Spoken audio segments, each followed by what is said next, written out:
What happens when you take your CPU with you in the shower? Now, there's a lot of questions I'm sure you have. Like, for example, why in the world would this video have any use? And I've actually got an answer for you. So, let's just say that you finally got your hands on one of those brand new Ryzen processors that are practically non-existent. I'm talking about like the 5000 series. Yeah, you can't find them. But, you can't just leave that out in your room anymore. Your roommate might come along and, snatch it or something. So you have to really, really be careful about where you take your CPU. You don't want it getting stolen, especially since they're so rare and expensive.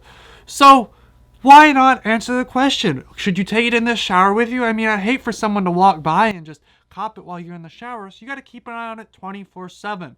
So, I think the best way to, of course, test that is to see what happens if you take it in the shower with you. Just because, that's extremely important. Now, to start off our shower test for today, you have multiple hurdles that these computer components will have to make their way through, and I think it will do a great job when doing a full shower test. So first off, each part will be taken for a shower. It will have, of course, various different condiments, soaps, etc. Why did I say condiments? Condiments is like food, isn't that? Taken and have various bits of soaps, shampoos all put on this. Anyway, you have your RAM and you put some soap on it, you wash it like it's your body, and that's what we're testing today. It's a pretty solid test. You may have noticed that I'm not taking my lovely power supply with me to the shower, and that is because, well, that's not a smart idea. Power supplies contain capacitors that are at mains level voltages, which means not only will you have a little tingle when you get in the shower, it really won't be a smart idea. So for whatever disclaimer I need to say, especially, I mean, don't do anything in this video, but especially don't put the power supply that has like wall level voltages in your shower with you. That's why I'm not doing it. Now, the RAM has endured the Jay's Tech Vault shower experience. And what do you think is going to become of this RAM? Is this RAM going to A, survive, and thrive, going to work just fine?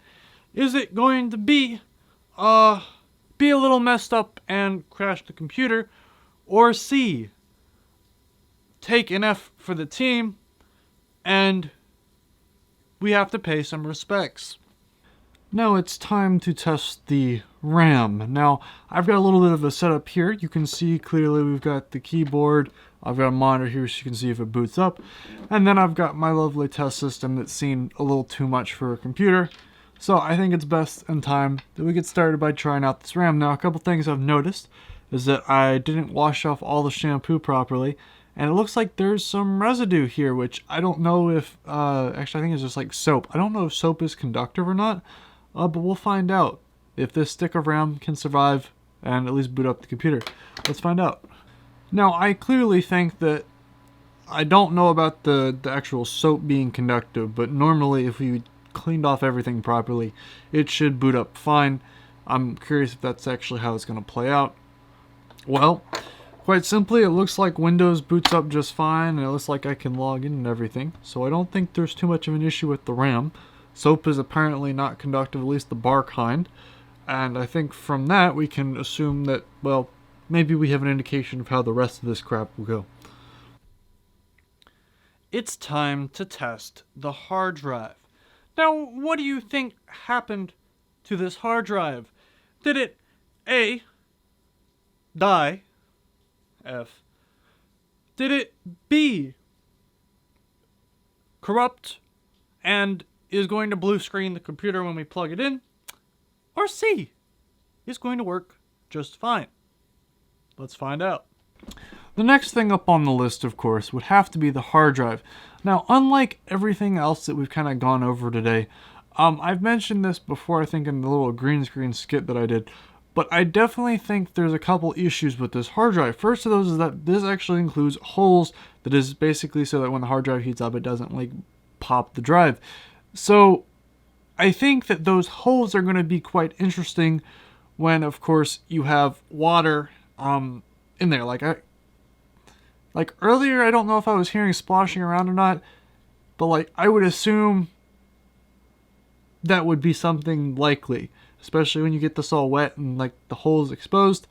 I think that it would be statistically improbable that this didn't get damaged, and it would be extremely difficult to dry out. So while yes, in technicality you should be able to take your hard drive, it's going to be more difficult to dry it out. That's the problem. So let's plug this in and see if this actually registers in the Windows Boot Manager. Now another thing to keep in mind is when working with like all this computer stuff, keep in mind that the regular computer voltages are only like 12 volts. You really can't get electrocuted from directly touching, exposed PCB. Whereas if it was wet, you'd have a much higher risk of getting electrocuted. And so I would be careful. If you want to do this at home, make sure you dried out everything, because it would also be a pretty substantial risk. So make sure everything's dried out if you're going to do this. Interesting enough, this drive that we took out, we washed, is sounding like a dead drive. And if you ever heard a dead hard drive, it's lots of clicking and lots of spinning up and down. So if just from that spider sense I have there, I'm assuming that the partition disk manager is not going to find the second drive, even though we've fully rebooted the system. Oh! Wow. Okay. It did find the drive. Now, interestingly enough, I've actually tried recording this little segment once because the camera was slightly out of focus. And the first time, the drive wasn't registered. And now that we've done this a little bit later, my only guess for that is that the water that was in there evaporated, and it's now a regular drive. So just keep in mind that let your stuff dry out, and yeah, I don't know, I'm kind of impressed there. I was not expecting that. So just keep in mind, dry your stuff out if you're going to do this. Now the grand finale. I know you all have been waiting for this. Well, what happened to our CPU here? Did our CPU not make it? Let me know down in the comments. Did the CPU get messed up and not work? Or C, is the CPU just fine and working just fine? Well, let's find out. I guess it is. Okay. So a couple things I also think are going to happen. I think the CPU is going to be pretty fine, as long as I didn't damage anything on the contacts or I think the little capacitors there on the back. I should be fine with going through, and this should work fine. The CPU is relatively enclosed. The only issue, the only possible danger that I should suggest is that if you delidded your CPU or something, obviously if you don't get around the silicon around the heat sink or the heat spreader, you're going to really end up in a situation if you get water in there, because there's a lot of small contacts, and I would assume it wouldn't take much to jump those and damage stuff. So obviously water would be super dangerous, but also highly unlikely, assuming you've got a proper seal around your heat spreader and your PCB. And it looks like it's worked just fine. So right now we're at a 3 out of 4. Well, tested 3 out of 4, and all 3 have worked. So let's try the graphics card now. Now this graphics card is an interesting one because I pretty much just took the whole graphics card and dunked it in water, and I'm sure there is still going to be some liquid in here, but let's give it a shot. Now this graphics card has seen a lot, but let's find out if it's seen its last thing. Has this shower experience damaged the graphics card? Well, let's answer that. It's one of the following options. Did it A, survive just fine, working great? B, not so much, it's a little buggy, messed up, and might blue screen your computer occasionally? Or C, it's also dead, and have to pay respects. Wow. 4 out of 4 parts survived the shower experience on Jay's Tech Vault. I'm pretty darn impressed. So, what can we conclude from today's video? Well, first of those is, of course, I still don't recommend doing this. I still wouldn't recommend actually putting something of value with you in the shower.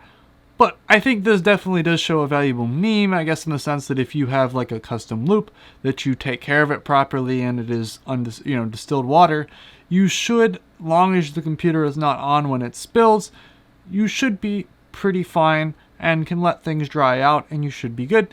Obviously, I wouldn't recommend, turning your computer on or, throwing this on, taking your computer with you in the shower, anything that's reasonably responsible. I mean, heck, this isn't really a responsible video, but I try to let you guys live vicariously through me while I do things somewhat semi-responsibly. Now, obviously, as I mentioned earlier, power supplies, please stay away from power supplies.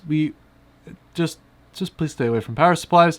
That's why I stay away from them, honestly. And interestingly enough, we've got everything works fine after taking a quick dip in the shower. So let me know what you guys want to see next. What crazy idea, thought, etc.